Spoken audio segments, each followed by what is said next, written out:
আল্লাহর উপর থেকে কখনো বিশ্বাস হারাবেন না।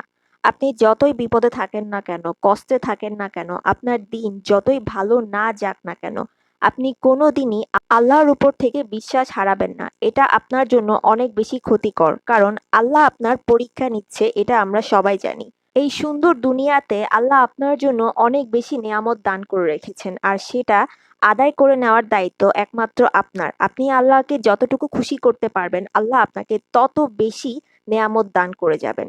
একমাত্র আপনার আল্লাহই আপনার জন্য যথেষ্ট। আপনার আশেপাশের লোকজন, আপনার আত্মীয়স্বজন, বন্ধু-বান্ধব কেউ কিছুই করতে পারবে না। আপনি যতই কষ্টে থাকেন না কেন। আপনার কষ্ট, দুঃখ, বিপদ-আপদ এইসব সবকিছু আল্লাহ ছাড়া কেউ দূর করতে পারবে না। এইজন্য সবসময় এই এক আল্লাহর উপর বিশ্বাস রাখবেন। দেখবেন আপনার সমস্ত বিপদ, কষ্ট দূর হয়ে যাবে, কেটে যাবে।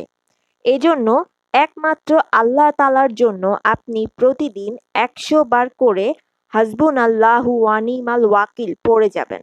১০০ বার হাসবুনাল্লাহু ওয়া নি'মাল ওয়াকিল পড়লে একমাত্র আল্লাহই আপনাকে সাহায্য করবে। কারণ এটার অর্থ হচ্ছে একমাত্র আল্লাহই আপনার জন্য যথেষ্ট। আল্লাহর শরিক কেউ নাই।